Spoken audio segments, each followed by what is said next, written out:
there is a fair bit of mystery, at least for me, when it comes to operations. And I've have been hearing a lot of different terms being thrown out lately, such as BPO, and I don't really know what they mean. So I'm glad you guys are here to inform me and our audience about them. Happy to be here. Yeah, it's exciting. Thanks for having us. Of course, I'm very happy to have you guys here. Now, before we get into all our very exciting topics, please introduce yourselves. Sure. I'm Len Brooks. I'm responsible for the back office solutions here at CGI.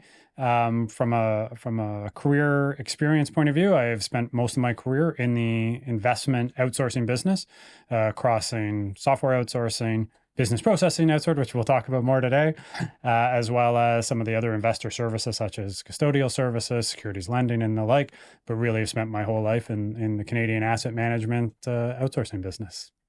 And I'm Taje Mohabir. I've been primarily in the financial services my entire career, most recently with CI Financial before joining CGI recently. So happy to be here and experience the joy that CGI has to offer, because there's a lot. Excellent. Well, there's been a lot of talk about CGI and CI's partnership, and we'll definitely speak about it. I am curious, though. You recently joined CGI, Taje. Have there been any surprises, like anything that you were not expecting, or any pleasant things that stood out to you? Yeah. I'm hoping they're pleasant. There are lots. My boss is here, so I have to. The people at CGI have been tremendous. They've been super receptive, warm, and very giving in terms of assistance. I'm so impressed with the capabilities that CGI has. As a new person to the company, I was not aware, nor did I appreciate how big this company is, with 90,000 employees in 40 countries. Coming from a firm with 20,000 employees across Canada, we thought we were, a powerhouse in Canada, but CGI just takes that to another level. And so in addition to that and the scale of the company, I'm really impressed with the controls they have in place to make sure we're doing everything we can in the best interest of our clients. That was one of the things that really struck me in terms of the learning and the investment that I needed to make to appreciate all the controls that CGI has in place today, which of course started many, many years before me by our founder. But it's an exciting place to be with the capabilities we have to take to market. So happy to be here. Well, I'm very glad that that's the impression you received, because risk management and client satisfaction are something that we're always trying to put at the forefront. So to see that a newcomer is getting that reaction immediately is great, and shows us that we are doing the right things. Yeah, it's great to see. Yeah, absolutely. So let's speak a bit about your current roles at CGI. So Len, we can start with you. What are your focus areas right now? Sure. So the back office solutions team that I'm responsible for is really made up of two main pillars, one being our IP solutions and one being our business process outsourcing. So just to talk about each of those a little bit, IP solutions is, our software solutions that we have built and developed for our clients and that we deliver to our clients, typically on a software as a service model. The core focus of those applications are around record-keeping applications. We have a number of mutual fund transfer agency applications for the mutual fund manufacturers. We have a GIC manufacturing platform, as well as a registered account platform for managing the different specialized registered accounts, our ESPs, our DSPs, and the like, as well as a smaller brokerage platform as well. So one of the pillars is the IP and delivering those to our clients in a software as a service model. And then the new pillar that we have as of fall of last year is the BPO, so business process outsourcing. And that's where we are performing the back office services in our new partnership with CI Financial. And in that, we are providing the actual transaction processing reconciliation of their mutual fund unit holders, as well as we are facilitating the call center that is predominantly the advisors and the advisor community and their offices calling in and inquiring about their accounts and the like. So that's really the two main pillars under my organization, and sort of exciting to have expanded those, because we didn't have the BPO until about 6 months ago. So it's exciting times for us to be in a new line of service here. Yep, that is exciting. You said a lot there, and I want to unpack some of it Sure. because there's a lot of information that was just thrown out. So, IPO and BPO, or sorry, IP and BPO. Correct. So, in terms of IP, you said there's a lot of software. Can you kind of expand on that a bit? Like, what type of software are we speaking about? Is it investment management? Is it more than that? It's predominantly unit holder record keeping. So the biggest platforms are around our mutual fund record keeping platforms. So in the last year, we've announced transactions with CI and IGM, as well as our existing IP that we have, Funds 360, the CGI IP. We are providing mutual fund record keeping for approximately half of the industry. We're pushing $1 trillion in assets across those platforms. And really what those platforms do is they are enabling the mutual fund manufacturers to create their products, launch their products, sell them, distribute them through the networks, whether it's a bank through their retail network or through the industry fund serve network to third-party dealers. And we facilitate all of the transaction activities and obviously the record keeping that goes along with that to keep everybody's balances whole and properly accounted for is really what those platforms do. Well, yes. I would imagine that keeping everyone's records accurate when it comes to their money is very important. It's an important part of the industry is to be able to do that and then communicate it back to the dealer community, push it out to the statements, push it out to the tax agencies, a lot of the downstream that comes out of that is obviously very key. When you really think about it, and we had this conversation at a team level, often you can look at these platforms and think they're just another platform and great, we provide software. But the reality is we are safekeeping Canadian investors' retirements. This is where people that have invested their money and they've entrusted their asset managers and their money managers with their assets. And they need to know that it's being properly recorded for, properly reported to the government. The government, of course, is relying on the fund manufacturers to properly report everything so they can get their proper tax reporting and tax incomes that they need from that. And so it's an important role, and we really play a very small part in protecting Canadian retirements. It might be a small part, but it sounds like a very important part and also very complex.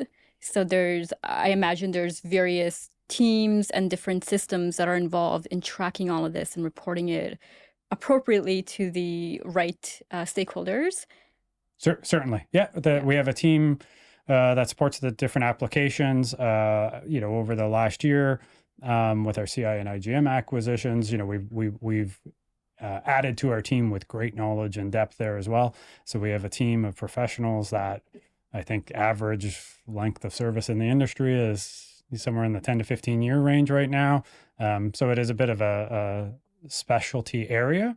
It's not the sexiest area of the investment management space for sure, but it is the necessary evil to make sure that the industry as a whole functions smoothly.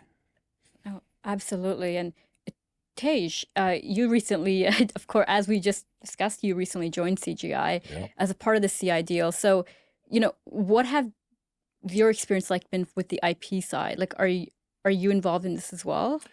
I am from a BPO delivery perspective primarily, but learning that we have IP that not only serves as unit holders, but we have fund accounting, we have advisor and portfolio mix, we have the ecosystem that CGI owns has been this welcome surprise since I joined, because my focus has been or was to be primarily on the BPO of the unit holder system to start, and then we will try to build out on a much more bigger scale in different industries. But the capabilities we have that the public may not be aware of is really a great asset that we need to do a better job of telling the story about our capabilities as a firm. Well, so let's speak about our capabilities then. Yeah. Since we have so many hidden secrets, it seems, it would be good to expose some of them, especially, one of the things that really surprised me is just how broad CGI is in terms of the fact that we work with NASA. So we're in outer space, we're in banking, we're in insurance, we're in finance. Yeah. It's like It's really funny, but there was I believe it was like a little short promo video that was made a few years ago when I joined CGI about the fact that almost everything you do in your day-to-day life, like CGI is involved in like close to 90% of that. And that is a very significant number. So there is a lot, and we do have a very far reach. And I don't think everyone's aware of that, myself included. Last episode from Jamie Holland, I learned about our role in insurance, and I was pretty blown away that we are essentially the data holder for all of insurance in Canada. That's right. So, to either of you, and you can obviously both get your takes on this, but share some of the capabilities that CGI has that the public may not be as aware of. Want to start? Yeah, I'll take a shot and then let you add on. But first, Lubna, it's funny that you mentioned that video.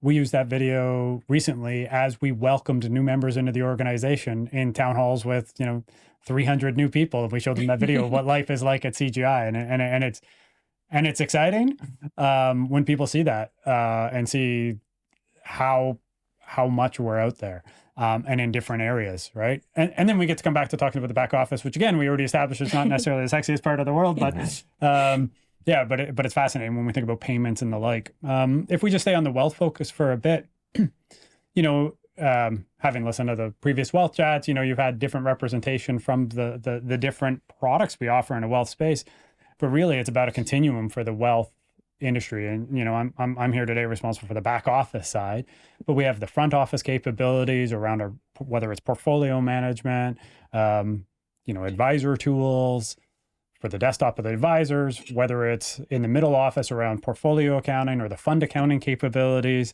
It's really about that continuum sort of end to end. And I do think that from a CGI perspective, we have progress to make on demonstrating how that connects, because I think in the Canadian marketplace, you often have different buyers buying those products. Same financial service companies, but different buyers inside of those organizations. And so sometimes they don't tie them together. And I think it's incumbent on CGI to help continue to promote in the industry the value that you can get by consolidating across a value chain. Obviously, we look to create synergies through our integrations across those platforms and the like.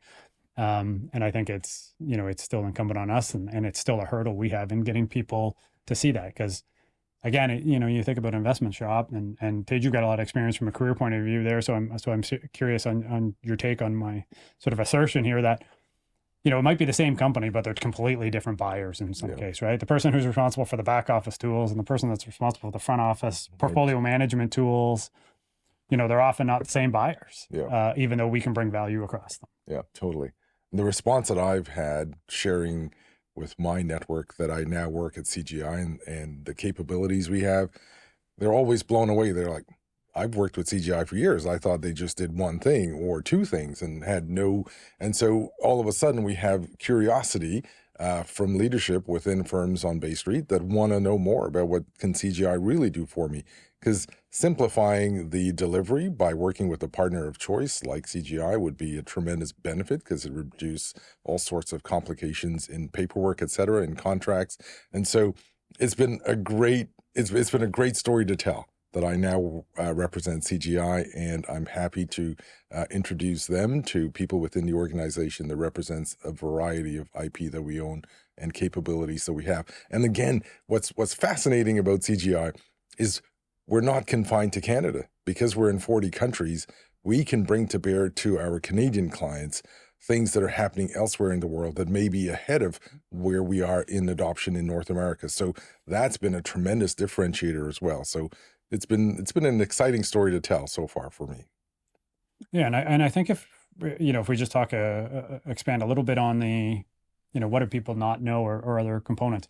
We've got a business consulting business and very focused in the wealth space of late as well.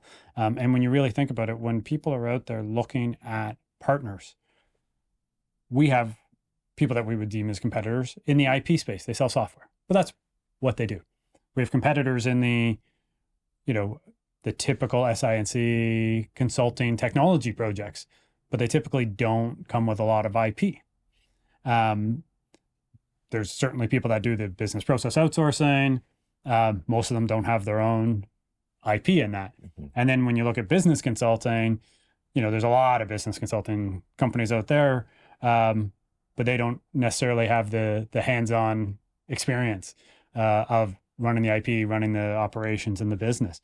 And so I think, especially with the recent addition of the BPO and Taje coming on as our product owner and driving that, I think we've got a real opportunity to even expand that sort of value proposition where CGI can come in and not just play in one of those silos that our clients and prospects typically are looking for people in each of those silos. Yeah. And we have a unique collection we can bring together. Now, some people in the marketplace are afraid of over consolidation with a vendor, but I think one of the good things about the CGI client-centric approach is that as much as I talk about, we have that value chain. If somebody's interested in IP and only IP and doesn't want our business consultants there, that's okay.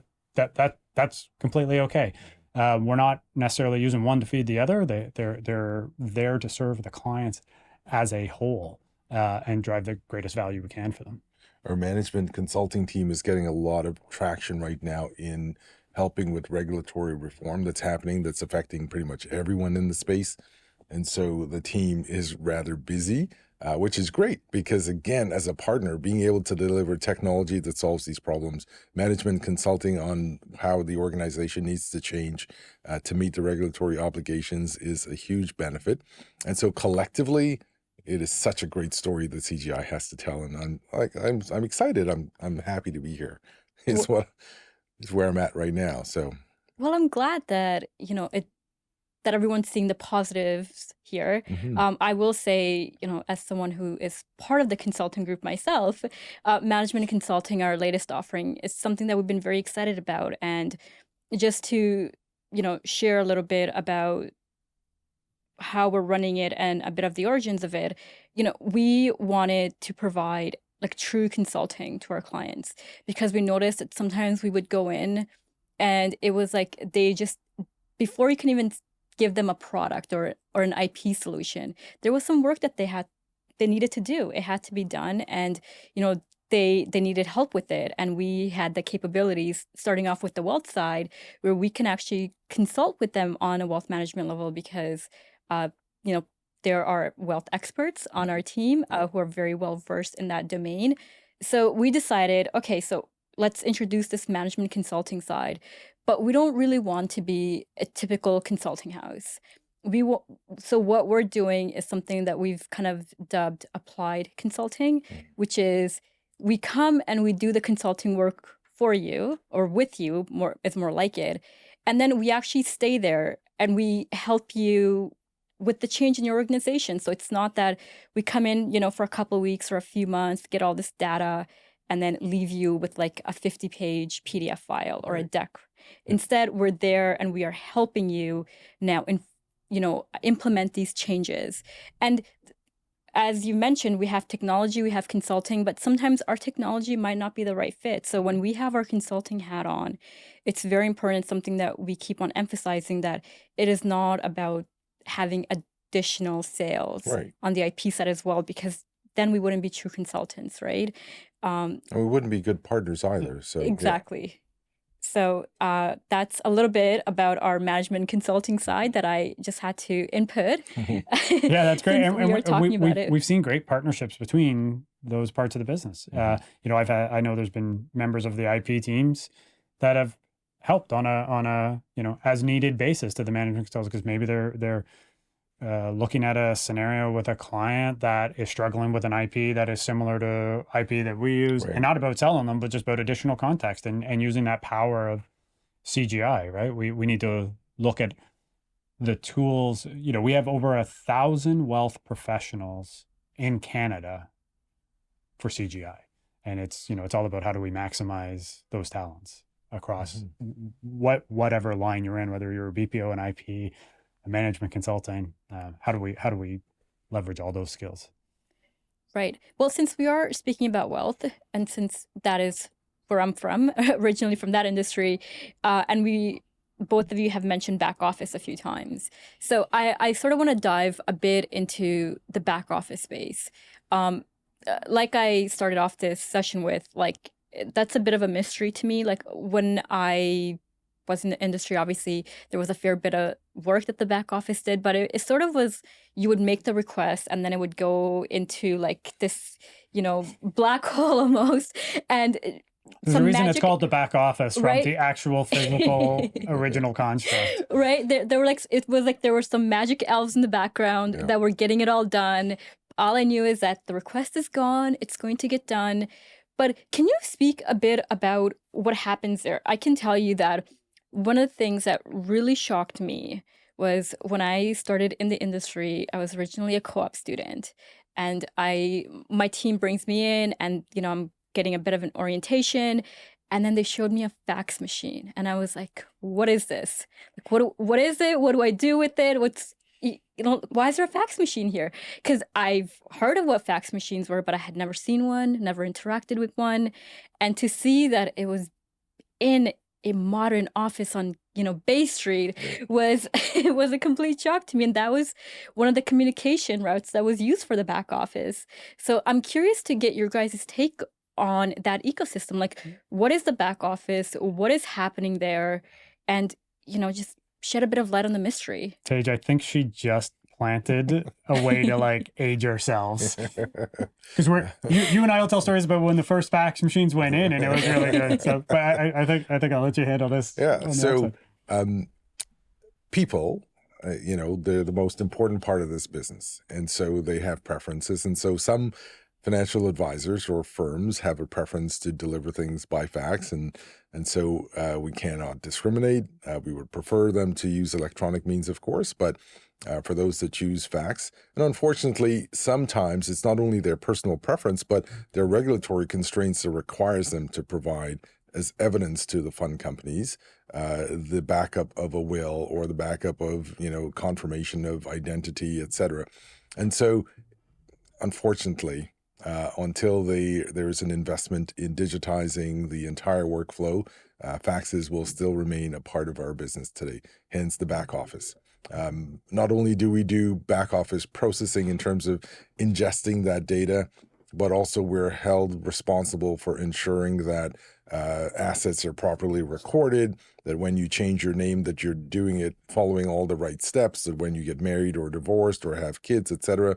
And so there are a variety of things that we in the back office space are required to do, not just from an obligation to our client, but from an ecosystem, from a regulator perspective that we need to then do the reporting on. So it is a very important. There are no L's in the background. There are people who too have invested careers in trying to find the optimal way to perform the tasks they need to do on the back end. And the volumes are staggering. I mean, some of our clients get thousands of faxes every day that have to be processed in a timely manner. And so it is quite the strain on a small group of people to service the entire country for most fund companies. And this is where BPO and the ability to scale and leverage, skill sets or repeatable tasks creates an opportunity for us at CGI. And because we're an IT firm as well, it gives us capabilities that our peers do not have. So, yeah, and when you look at some of these activities, it's worth noting that one of the disadvantages in the back office is that asset managers are looking to collect assets. If they have an advisor who likes to do old school paper, they're not going to turn the money away. That's typically, right? And so when you think about sort of the continuum of automation and the like, it kind of starts at the front. People will spend more time getting the advisors digitized and then it'll trickle down into the back office. Right. But to Taje's point and where he was going, one of the great opportunities we have being a technology company in the BPO space is looking at the technology tools, what we can bring to bear. We've got automation centers of excellence around the globe. We've got partnerships with a couple of the leading automation technology tools that are out there, and bringing that forward where, traditionally asset managers have been running an operation in-house. They've only got so much scale and they're not technology providers. And one of the challenges that they face is it's the capital investment. And when you're working in, and Taje spent years inside of an asset manager, when decisions have to be made about where capital investment's going to go, sure, everybody's going to look at ROI and the like, but the back office and operations, again, it's that, I hate to overuse it, the unsexy business. Maybe there's an ROI, excuse me, but is it helping you grow your assets? Is it getting you another dollar of assets, which is really the primary focus in such a competitive environment? And so that's where CGI can make a difference. We're willing and able to make capital investments for the overall efficiencies, gains, automation, that if that operation is contained, and this goes with also people that run their own in-house IP, when that's contained within an organization, it's tough for the leaders of those operations and technology teams to get their piece of the pie at the table, because their piece of the pie doesn't generate revenue. It might create savings, but it doesn't generate revenue typically. And so we see that challenge, and that's where we can come in and we can make the capital investment as part of an arrangement with the client, and they can not burden the organization, or they get to step away from mom and dad's table of begging for an increased allowance. They're sort of self-funding it. Yeah. So this part where we come in and help, that's the BPO component. Yeah, I'd say it's both, Lubna, because we from an IP point of view, we'll also look at organizations that are currently running their own platforms in-house. They're aging, they're costly to maintain, no scale once you're running your own. And we can look at that from just a platform point of view, just from an IP point of view. Certainly, that's been part of our approach, and having opportunities to look at that, look at the automation, looking at the capital investment. So that sort of dovetails into our modernization. CGI and our IP, we've gone through modernization activities for our own IP, proven the ability to deliver modernized applications, taking legacy monolithic applications and converting them to modern applications, which really then allows us to start taking advantage of the digital world and connecting into digitized front ends and the likes of that. It really unlocks some of the automation. So it's not just about the BPO side. There's certainly the IP side, standalone on its own, has got lots of those opportunities as well. And those modernization programs are significant spends that typically, again, somebody who's running their own platform, they can't get that kind of capital investment from the organization to take, because they're just, again, it's that if you're not generating revenue, it's much harder to justify the spend. And in magnitude, we're talking, 8-figure type projects. These are not small projects. They're multi-year journeys that you need to go through. So it's both the IT and the BPO side, I would say, on that. That really is the differentiator, because we have the opportunity to take on the back office processing and the call center, plus minimize the risk to the asset manager by taking the systems that they're most comfortable with and they've trusted their business with for the last 30 years, and taking them on a modernization journey that allows them to be a much more competitive within the industry and making their clients happy. So it's a combination of our ability to deliver our automation experts around the world that can then drive greater automation and cost savings for our clients, and then of course the ability to modernize their systems that they have in place without them having to go and replicate another IT team, because business keeps happening every day. So there's change every day. There is no dedicated team that can then come in and modernize. And so with our scale, we have the ability in our global delivery, we can totally step in and help that client get to where they'd like to go. Right. That's great. So you've both have been speaking about modernization and digital transformation, things that I'm very familiar with, but again, from the front office aspect, because obviously in that realm, it's all about digital onboarding and digitizing all the workflows, trying to eliminate some of those faxes, I suppose. I'm curious, given what you both have said, how much of that transformation is actually happening in the back office space? Because I feel that it's not something I often hear about. And perhaps to your point, Len, it's because it's not something that's discussed as often. It's not as fun as the front office side, Yeah. if you will. But is there like significant traction happening in the back office to try to be more modern and to have more digital technologies introduced to help with, the workload, which sounds like there's a lot happening there. Yeah. Yeah, I'll comment on that a couple of ways on the platform side. Industry-wide, I would say there is an awareness and a need and an enhanced need for modernization. Is it happening at scale? Not yet. I think CGI is starting to change that. We went through a modernization journey for our funds manufacturing platform known as Funds 360, 5-year journey where we fully modernized that application. And the challenges in the legacy applications are not just the technology, but it's legacy infrastructure, the cost of that infrastructure, it's legacy skills that get harder to find people that can continue to do those. But then it's also the lack of being able to do the digitization. So we've been on a 5-year journey that we've recently concluded where we have modernized our Funds 360 stack. Had great recognition from independent third parties around it. Fantastic rollout of those capabilities to our clients, and it's that was also a catalyst for some of the other organizations that we've partnered with. There are a number of companies out there with in-house legacy platforms, not just mutual fund manufacturing, across lots of platforms. Yeah. It's very common where they built something homegrown 25 years ago, 30 years ago, and it's like anything. Like, if it keeps working, it's that car. It keeps working, and do I want to spend the money to replace my car as long as it keeps getting me from A to B?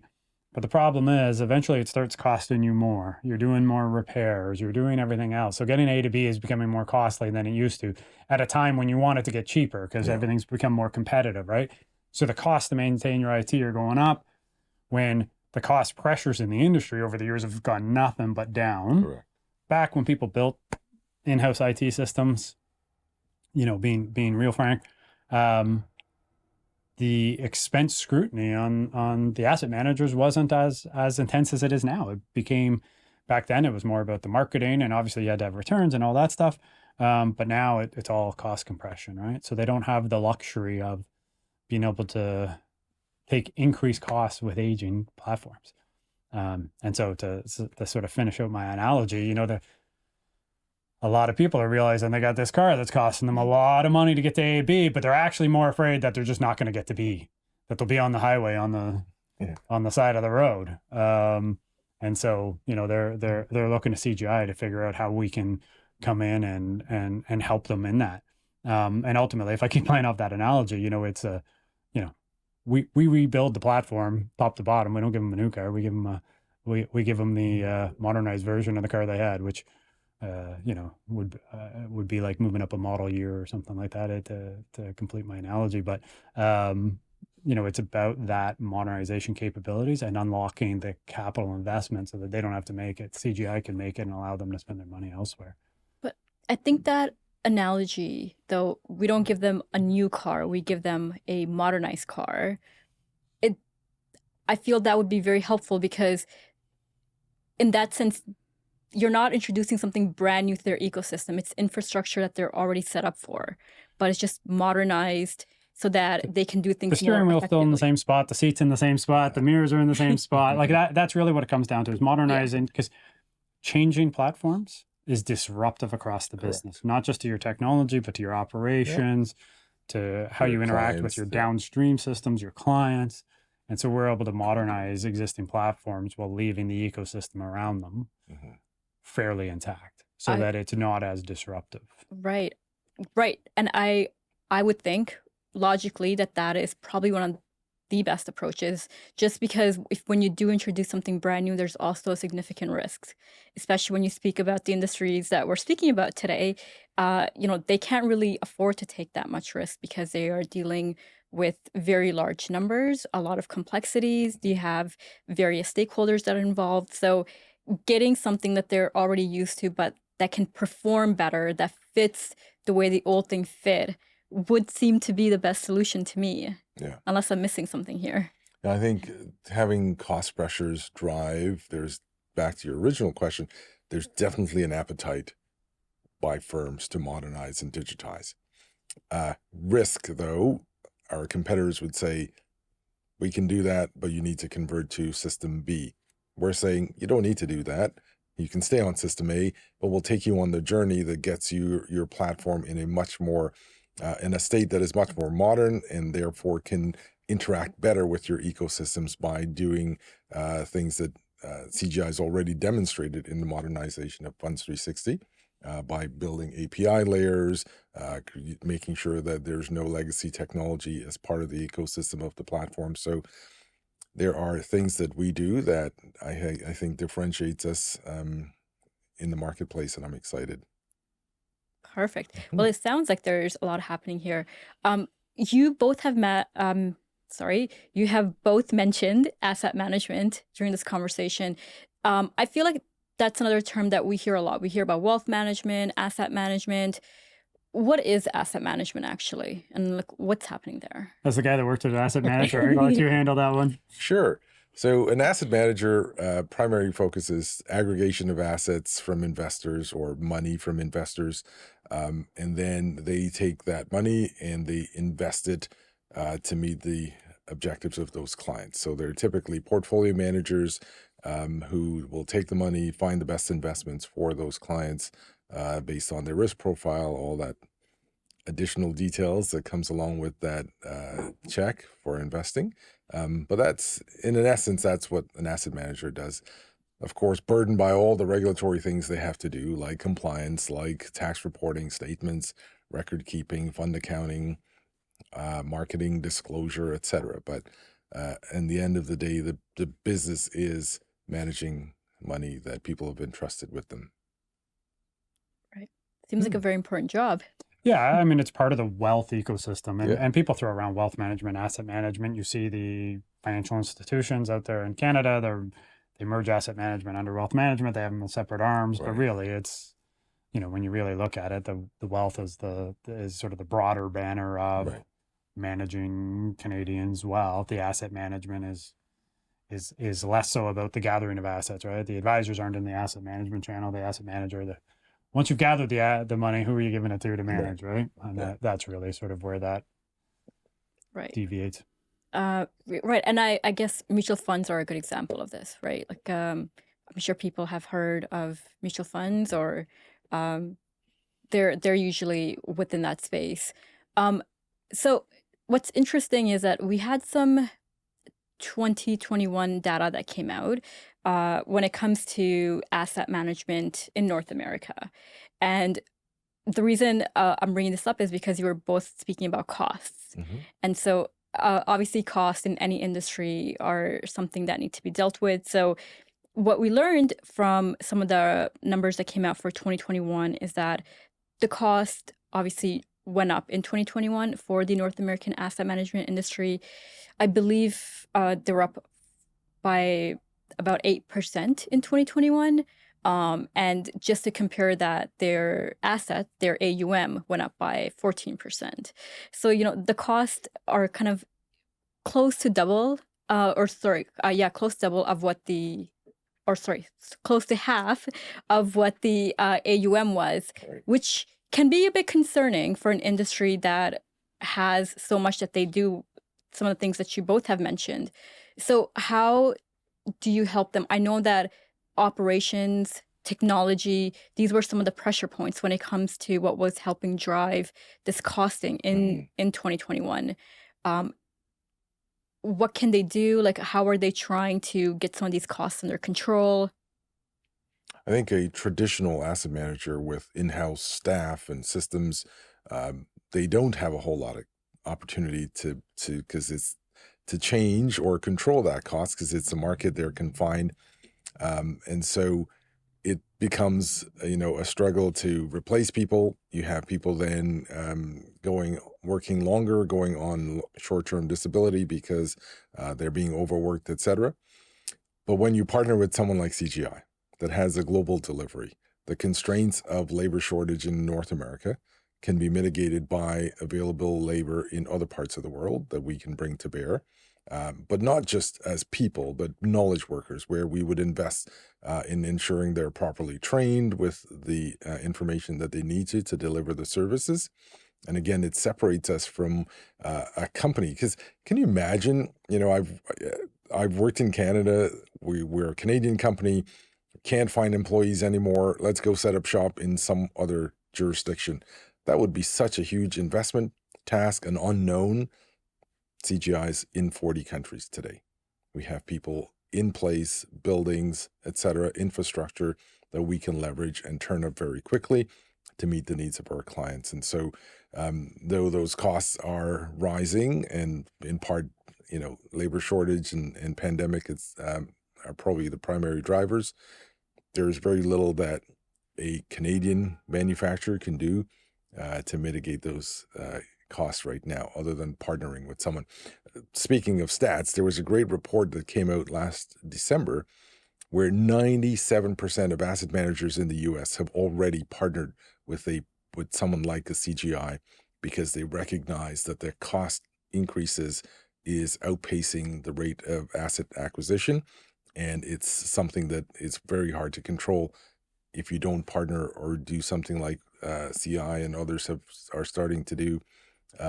You have very little opportunity to play that as a lever in terms of controlling your cost. And maybe I'll just add on to that. I think the data that you use as an example there is a perfect illustration of one of the challenges of asset managers.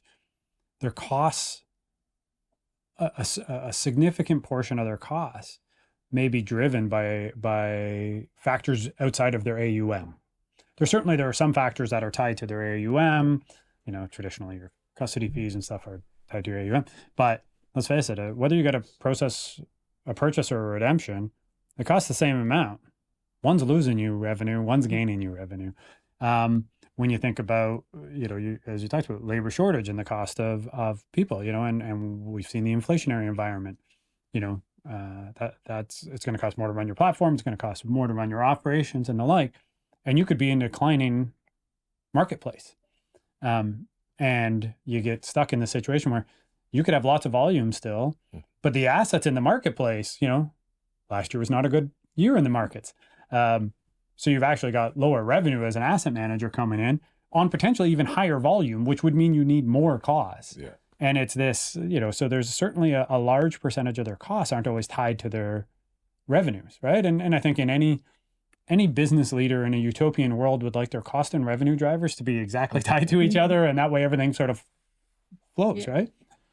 But that's not the reality that we live in. And that's where, again, the CGI being able to come in and looking at automation and how do we take out some of those spikes that may happen so it's more predictable. Certainly commercial arrangements with our clients, you figure out arrangements that have shared risk in them and the like, so that they can see a smoother path ahead and take away some of that risk. But it absolutely is one of the challenges the asset managers faced is the cost drivers may be changing independent of what's happening in the marketplace, whether you're gaining assets, losing assets, market's going up. Don't forget, somebody can be, have 20% more inflow money this year and still be down if the markets go down 40%, right? So it's that's a really good point. And I feel the asset managers are saving several challenges, as you've both alluded to. It's really interesting that you brought up that it's not always tied to investments, because if we do look at the 2021 data, for instance, their organic growth was, I think, close to 5%. And then if you look at just not their cost, but the cost increase during the year was 8%, as I mentioned earlier. So they almost have to find a way to bring in these new assets in order to be able to, keep the train running, which is obviously very concerning when your costs are exceeding what you're bringing in. And so, but besides that, you obviously if you have a bad year, it doesn't matter how much you bring in, as you said, if the markets aren't cooperating, then unfortunately your revenue suffers as a result of it. So there's a lot happening in that space. And you I feel like this is where we speak about a bit about CI, Okay. because CI, obviously is within that industry as well, and they realized, Tage, to your point, as all these other asset managers have, that a partnership is needed. There needs to be something that helps us control some of these factors to the best of their abilities. Obviously, no asset manager can control the stock market. It's far too big for any one player to be able to do anything even close to that. So can you both tell me a bit about the CI partnership that CGI has, what it entails, a bit of the background of it, if you will? Sure. Maybe I'll start at the high level Sure. and Yeah. I'll let you dive into it. So, yeah, we were very proud and happy to announce, I guess, at end of August and with an effective date at the end of September of 2022, partnership with CI, where they've entrusted CGI with the responsibility to take their in-house mutual fund record keeping platform, modernize that application over time, and deliver it back to them in a software as a service. So all the things we talked about, those challenges of legacy in-house applications and the aging, as well as take on their operations for the mutual fund record keeping. So it's the operations in the call center. So we're doing that on behalf of the CGI or the CI unit holders as well. We were very fortunate to enter in this long-term agreement, welcomed nearly 250 CI employees over to CGI, with just adding to our great pool of talent that we have and wealth professionals and the like. Now had the opportunity to work with the individuals for a number of months. Fantastic team. Taje was part of that coming over as well. So certainly very welcoming to have Taje as part of our leadership team as part of that transaction as well. Taje and I have known each other for 20 some odd years in the industry, so we weren't strangers to each other. But that's really the scope of it, is we are their back office operations and the provider of the platform that we're for their mutual fund record keeping at this point. Yeah. I'm not sure what you want to add on in terms of sort of scope and process. Yeah, I think it's in the journey, as we got to know CGI through the process, as one of the participants, they really stood out as the people who have the skills and the capabilities that, as an asset manager, whatever hurdles may face us in the future or face CI in the future, that CGI would be able to bring capabilities to us to help overcome those challenges. So it's a complex deal. It is back office, modernization, AMS, call center, but also by partnering with CGI, it's, could they help us in other opportunities as we continue to grow at CI, or as CI continues to grow, still dealing with the CI, CGI change. But so that stood out because we were not just solving an issue where, we're looking to outsource the call center and back office, but really was partnering with someone who gives us capabilities and opportunities to do additional things in the future. And that's, I believe, why CGI was the winner in this process. Yeah, I think we like to position ourselves as future proofing somebody's organization, both from a technology point of view, but also from an operational point of view, by bringing our automation capabilities to bear, bringing our global delivery to bear, bringing our expertise to bear across automation and the technical platform. I think when you hear future proofing, you often think about that as in a technology point of view, but it's true to the operational point of view as well. And then on top of that, it's having CGI as a voice. Again, I mentioned we are responsible in servicing $1 trillion of mutual fund assets in Canada. And so we have a voice within the industry and within the community. Taje is a part of a number of industry committees, as are other members of the team, and also being that collective voice for our clients and trying to help drive not just how CGI can deliver, but how do we help the industry as a whole sort of improve and it's a great industry to be a part of. I've been a part of it my whole career, but it's very collaborative. As much as everybody's competitors against each other, there is a strive to work together. Yeah. The FundServe community, that in itself, when it started is sort of unique. Other countries, I've had the opportunity to be involved in a number of geographies over my career, and it's certainly unique to Canada to have a single central clearing pass through for the fund space. And so it's a privilege for us to be able to act on behalf of multiple clients within the industry, and bring sort of our whole broad wealth expertise to our clients and to the industry. Right. Well, that definitely sounds like a very exciting endeavor, and I'm glad that we have that partnership now, and I'm sure there'll be a lot of lessons that we learn. And I whenever I look at opportunities like this, I always think about the innovation opportunities. So we've been speaking about the back office space and how much work there is to be done there, right? And it sounds like it requires a lot of manpower. And so I'm sure you guys may have heard, but things like ChatGPT are out there. So I'm just curious to get your take on when it comes to innovation in the back office. Like, are there technology that CGI is developing, or other firms within the industry that are really trying to streamline, digitize, and kind of bring that like future proofing and modern feel to an area that seems like it's still kind of stuck in the old days in some ways? We should have brought a laptop so we could ask ChatGPT to answer your question and see what it came up with. Taje, you want to talk about some of the automation? You've been very involved in some of the stuff that you've done previously, and where we're going to take it. Yeah. So the CGI is currently not involved in building our own automation. There are people that are focused on technology and capabilities like the one you just described. So how do we then ingest that into our ecosystem to give us the greatest benefit with the minimal risk to our clients? And so there are some amazing technologies out there that we've deployed successfully already that has proven to be tremendous at reducing the manual labor that's required. It reduces errors, therefore reducing cost. ChatGPT has the ability to take chat to a whole nother level.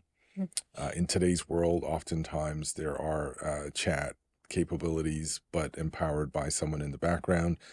Now we would have the potential, and I say potential because, the data that a financial services firm has are proprietary. And so there would be a lot of investment to train the ChatGPT on the proprietary information, the structure, understanding, and so it's some ways out, but the fact that the art of possible is now within reach really gets me excited about the future and what it could mean from an impact in servicing our clients. Just imagine how much smarter Alexa and Google would be on a go-forward basis, having this empowering its background. That can extend all the way to financial services as well, because now instead of waiting in a queue to speak to someone, I can simply ask my device at home for the answers I'm looking for with the right authentication. It can then look it up, come back to me and tell me whether I've made enough RSP contribution or not, or I've exceeded my withdrawals, or have I paid all my bills on time, etc. It really has the potential to do some amazing things and reduce costs on a go-forward basis. And so as long as the right guardrails are there, and as well, in Canada, we're still burdened by a lot of regulatory regime that has not yet caught up with the technology capability. So we do need changes from both CRA, from our regulators to say, okay, now that we can appreciate the technology capabilities that are available to us, we can really reduce the burden that exists today for us to fill out paper and share it back and forth. When I look at sort of the history of how some of the digitization has come out in the industry and sort of what drives it, I think what you see is you see a lag and a tail behind the experiences we have in our personal and consumer lives. So if I even think about, I'm dating myself, but I think about, when online account access was offered to people, the financial institutions were, especially when some of the asset managers, you'd be surprised how far behind they were when you could already be doing everything else online. It seems to be when you get into some of these I'm not sure if paradigm shift is the right phrase, but when you get into some of these shifts, it almost has to be by consumer demand, right? So if you think about chat, I don't think there's a lot of organizations out there that are saying, oh, let's do a chat bot instead of a call center, because the perception is people want to talk to somebody. Right. But at some point, the advisor community, the public community is going to be like, why do I have to pick up the phone and call somebody? Yeah. But my history, anyways, I've seen it. We seem to lag the consumer and personal experience. I feel like what I can experience in my personal life, on my phone, on my apps, all those things, you know, I'm not going to call out. I invest in someone that doesn't have an app for my phone. I'm how is that a thing? So I won't call them out, but you know, there's a lag. So I think we're a ways away from that. I think CGI, we've got great capabilities, and I think we can bring them to our clients and demonstrate them. And I think what we have to do is help educate on what some of those barriers for removal are, but we can't do it independently. There's some advancements that we cannot do on our own. They need to be accepted by the industry and the community. And so that's where we have to be the voice in the industry and the community and help our clients know the art of the possible so that they can push it. There's some stuff that we can do for ourselves. Yeah. You know, the low-hanging fruit, some of the automation and the like, but some of the stuff requires the ecosystem to change. Yeah. And so we have to be ready for it. We have to forecast for it. I mean, this is very much like open banking. Like, it's something we're all excited for, but the ecosystems aren't there today. The acceptance isn't there. The players aren't ready. And so as much as we are excited, and as you know, we have the whole practice on open banking to help clients get there, it's a wait. We got to wait when the consumers start demanding and making noise that why can I not have a single place that knows everything about me, that I can decide who gets access to my information or not, instead of having to fill out forms for every company that I deal with.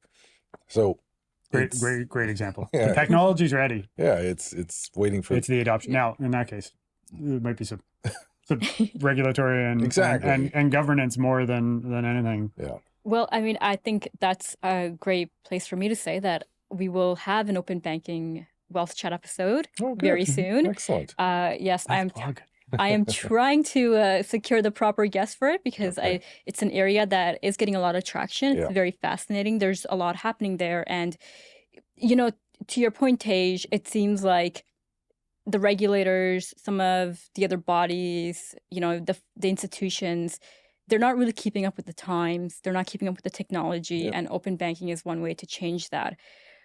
In defense of the regulators, though, I will say this one thing, which is, it is very difficult to, you know, keep up with technology and to always have the right hurdles in place, to always have the proper protective barriers in place.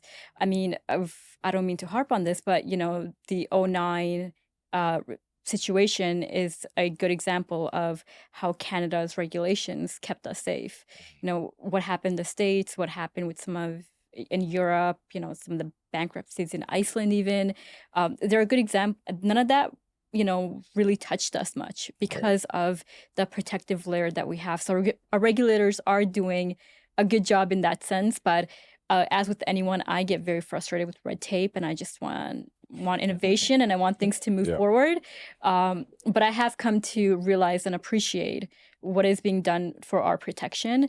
I do think that we need to start accelerating some areas, though, and open banking, thankfully, it seems like is something that we'll get in 2023, at least the initial phase of it. Right. So I look forward to seeing how that'll happen, and hopefully I can get a very exciting guest here. Good. They'll share all that entire perspective for us from different angles. Awesome. Now, besides that, besides the regulatory point, I am curious, though, when it comes to BPO and, you know, the asset managers realizing that they do need to partner with someone. Like, BPO is not a new thing. It's been around for a while. Right. What is new is the approach that CGI has taken with CI. Can you elaborate a bit on that? Like, what new elements are we introducing to something that has been around for a while now? Yeah, I think it's a few things, and I said in my introduction, I've been in this space, and yeah, I've been responsible for BPO businesses for a number of years. I think where CGI differentiates ourselves is a couple ways. One, the ability to execute BPO without having to modify the platform, change the platform. So, calling out the competitors. The competitors typically say, we can do your BPO, but you got to convert. And that takes us back to the initial roadblock we had where people don't want to have to convert off of their platform. So I think our ability to execute the BPO on the current platform um, is a key driver. But the reason that we're able to do that is because of the modernization path and because of the modernization that we can do to those legacy applications allows us to unlock the operational efficiencies, bring the CGI strength around automation center of excellences and other tools to allow our clients to grow their business, at scale without worrying about sort of that operational cost because we can automate it. So I really do think what's different for us is that combination of being able to take the client on their journey, get them to a modernized platform in an automated operational environment without going through a heavy lift uh, conversion.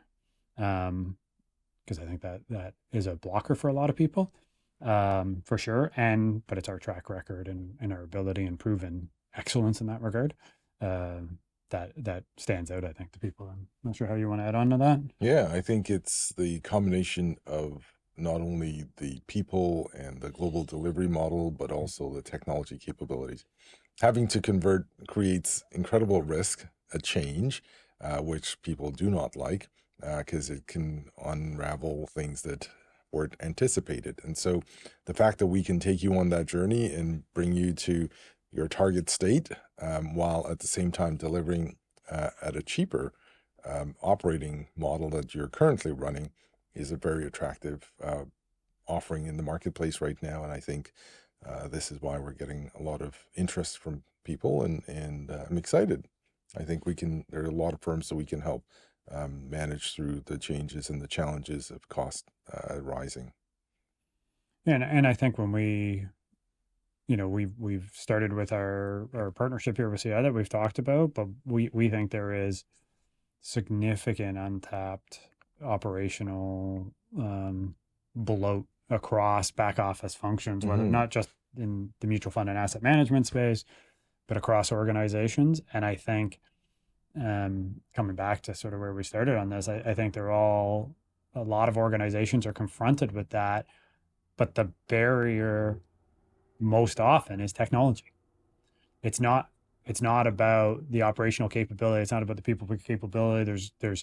There's it might be hard to find some people, but there's great depth in the financial services in Canada and the like. But it's about the technology debt and the legacy and Mm-hmm. the aging and the costing. Yeah. And so we think there's, and until they can tackle that, they can't get the operational gains. Right. Tage Yeah. ran an operations team, and if you have legacy technology, there's only so much you Yeah. can fine tune it. Yeah. And so I think that's where CGI as a proven global leader in technology consulting projects, technology modernization, and the like. I think that's where it really helps us unlock. And so, from a BPO perspective, we think there's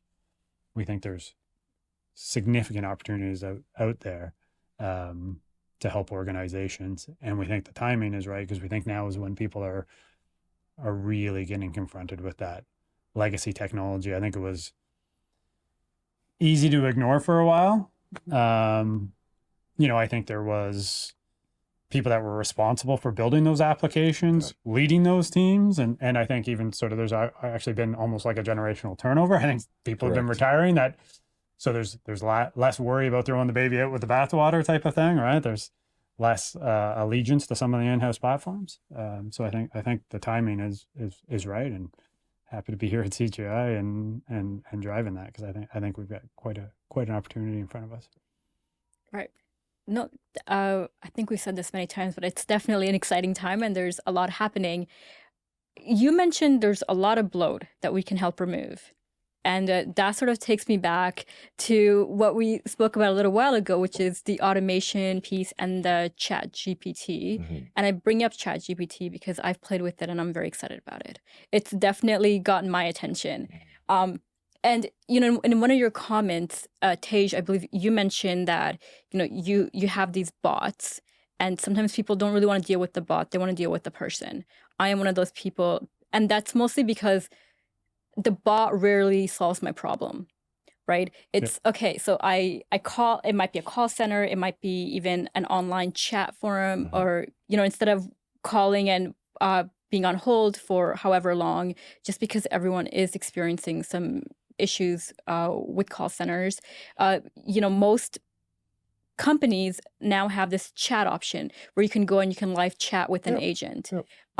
But first, you always go through this bot, and the bots honestly really frustrate me because I find them to be a waste of time, and they very, very rarely ever solve the issue. But now if I think about introducing Chat GPT and Len and Taje, I think you both mentioned this earlier, but having that proper governance, security, and data to it, so that the Chat GPT has, let's say, my account information. I'm having, I don't know, a billing issue. It has my account information, so it goes and it actually interacts with me. And if you introduce this, you can implement it on scale, where Chat GPT can go and deal with 1,000 different inquiries at pretty much the same time, instead of where one person might be in their swivel chair and they have one chat here, one chat here, one chat here, and they're trying to get to all of them. Not very effective, not very time efficient, not the best client experience. So in that case, I think ChatGPT is something that could be very helpful. We've heard about smart bots before, but I think this can sort of take that to the next level and actually be smart instead of just be called a smart bot, if that makes sense. It has the potential, right? So if you were to lose, throw a bunch of documents on the ground and let ChatGPT go at it, understand, contextualize the content, it can do that. But data in the financial services is protected by passwords, firewalls, et cetera, et cetera. So we would have to agree to some sort of ecosystem where it would be exposed to that data to then be able to interpret and understand before it can answer you. It will never have your password or your account number. So we'll have to figure out how to, for it to accept a request, know who to talk to send that information that you've just inputted and get the right answer for you. So it has potential for public domain content. So, I mean, the company that really should be challenged today are the search engines, right? Because do we really need those anymore? That gives you 10,000 responses and you got to figure out which one to read. Or will you use Chat GPT going forward because it gives you the more precise, your perception of what is the more precise answer. And so the application, I think, will again create the art of possible that we can probably borrow from to do delivery of financial services and probably medicine as well, and even emergencies. And there's a plethora of places. Can you imagine pharmacies? You don't need to call and speak to someone. You can just ask once you've authenticated. So they've got to figure out a bunch of things like voice authentication, et cetera, on a go-forward basis to know that it is Taje that's calling. But I'm sure they'll get there in the potential, and there's no doubt, like sometimes these things have to happen as a playground that then creates sparks to go, wow, if I can take 5% of, Chat GTP and apply to financial services, can I reduce my call center cost and agents, because now this has the capability to answer calls or inquiries smartly 24/7. I don't know if it does multiple languages yet. We'll need to figure that out in Canada, of course. But it has potential. Well, it's really interesting that you said getting your account number, because something that I'm sure most people have experienced is sometimes when you call in, they will, via phone, they'll ask you, enter your account number followed by the Correct. pound sign, Yeah. the hashtag sign, Yeah. right? So there is already some type of authentication that's being built into some of this, That's right. smart bots and automation, that so that the agent can more quickly perhaps already have your account on there before you even get to them. They That's can right. review it. So we are already making progress Correct. in that direction in some sense. Sure. One of and to be honest, I'm not sure who it is. One of the service providers I use in my personal life, they have a voice recognition for me. I think it's one of the telecom companies. I remember doing it, and so they have a voice recognition that authenticates who I am and all this stuff. They still ask you a question or two when they get there. I think we talked about this. It's all about the art of the possible. Back to my earlier point, I think the financial services industry is going to lag a bit. I'm with you, Lubna. If I sign in, I have a default. I'd rather not call. I'd rather chat, but only if it's a live chat. If I hit chat and a bot comes up, I close it on my phone, because those bots, the smart bots, aren't going to get you where you need to go. If it's a live chat, I don't mind doing that because it allows me to multitask and do other things and not be stuck on hold. But I think whether it's chat or GPT or AI or ML, right? Like I think as we look to the financial services and we look at where we've been as an ecosystem and an industry, there's a ton of data out there, right? How do we enable our clients to best leverage and use the tools and the data that are out there, right? So whether it's chat, and those things are great, or a servicing tool, but maybe it's an AI thing where we start looking at machine learning and AI to enable our asset manager clients to have a better forecast or prediction of what their client behaviors are going to be and where they're going to go. Yeah. So I think we are on an early stage front of really understanding how that's going to apply within the financial services space. CGI certainly has got lots of emerging technology type capabilities, whether it be automation, AI, machine learning. We've done some sort of pilot proof of concept type activities around looking at those. But I really do think that bringing us a little bit full circle, you can't get there sitting on a legacy old technology. Yeah. And that's why we talk about, the modernization of platforms being the underpinning and CGI strength there. But that's the underpinning, because once you do that, then you can layer in the fun, sexier stuff. I talked about the unsexy world of the back office, but AI, machine learning, everybody wants to talk about how we're going to layer that in and how you're going to do that. Very, very hard to do on old legacy tech. So I think that's really about where it unlocks. And that's the journey we need to take our clients on. We already have done it for our own IP. So we're already starting to look at how do we, now that we've unlocked that, what's the next step? Yeah. There's a great client story of some work we did around AI to help with reducing errors. And it was fascinating, the potential human errors by observing behavior and time of day, et cetera. So we know the potential at CGI. We're using it today with our clients based on their needs. And we love the innovation of ChatGPT, and I can't wait to see how it evolves. But I don't think it's ready yet for us in this space.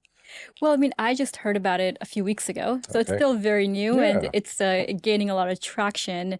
That is interesting, though, that you're using AI to catch these types of errors based on human behaviors. I think Correct. that's a really fascinating area. Mhm. Now, when it comes to AI and ML, I'm very interested in these topics. And whenever I speak with data scientists about them, because these are obviously very data driven, it seems, at least the financial industry, one of the main hurdles is the structure of data. So they're not collecting data the right way for it to be analyzed appropriately and then fed into the process to get a good response. But it seems like there are strides being made to correct that. I'm curious, can you comment a bit on that when it comes to the back office space in terms of data and how they're trying to structure it properly to ensure that things like automation can occur, things like AI, ML, and perhaps down the road, ChatGPT can be utilized in an effective manner, essentially? Yeah, I mean, I I don't want to sound like a broken record. It comes to sort of modernizing the stack and not being on the old legacy platforms. Certainly, you're not going to get to one common standard data model across all the different platforms and the like. But there's certainly great opportunities and tools that you can enable around data consistency, data ingestion. Everybody's got their terms for their data lakes and the like. But there certainly are the opportunities to do that, and then drive. When you look at like an AI or an ML, a lot of times it really comes down to the use case that you're trying to establish, and then look at how do you get the data to do it. And I think where we can help our clients is drive the value around identifying the use cases, identifying the actions that would come out of those use cases, and then as a leading technology firm, figure out how do we apply those use cases to the different data models and data sets that exist. You're never, I think you're living a pipe dream if you think you're going to get to a single data model and set. But it's that use case, and the case Taje is talking about, that is a use case scenario that's very useful to lots of firms. Sure, you'd have to have some technical work to apply it elsewhere. But it's about those use cases and efficiencies, and I think there's untapped information lying in the data that our asset managers would value, and I think that's a future opportunity within the back office, because the back office data has typically just been looked at as, okay, that's where everybody's name and address and units are. Right. They spend a lot of time analyzing portfolio, and the portfolio analytics is an entire industry of itself and the like. I'm not sure enough has been done to analyze investor behavior and activities and advisors and the like. Yeah, so the asset management industry, I think, focuses now on creating everyone's busy filling up a data lake, and then from there we will magically figure out a bunch of things. But the industry seems to be focused on, let's get a data lake established, because there are no structured or standardized structure of data. So let's do that first. And then from there, we can start analyzing to see behaviors around, what? It seems that people in Saskatchewan, when it's coldest, sends in the most number of faxes for redemptions. So we should probably staff up better, because we can anticipate that from past behavior. This is what happens. Or go tell the advisors to go call your clients so they don't they don't do redemptions. Yeah. Right. And so it has the potential to do all sorts of great things, but the data needs to be there. A data lake right now is the way that most firms are dealing with that. And then many of them don't necessarily have the ability to then, they don't, data scientists are available, but not cheaply. And so I do believe we have some at CGI that can help in working with your data lake to come up with those models that help inform you about better predicting outflows, inflows, behaviors, etc. I've had the fortune of being on a couple of calls with some of our team around that, and it's the fastest way to feel like the dumbest guy in the room. There is some big brain power in that industry, in that part of the space, for sure. Definitely. Well, Len Taje, this has been a very enlightening conversation for me. I've learned a lot. Before we wrap up, do either of you have any final comments? No, I just want to say thank you for having us. I think the timing is perfect. We're glad that we're able to share something with you, and hopefully, in a few years, we'll be back to tell you about our successes and maybe even expanding beyond wealth into other things, for me particularly.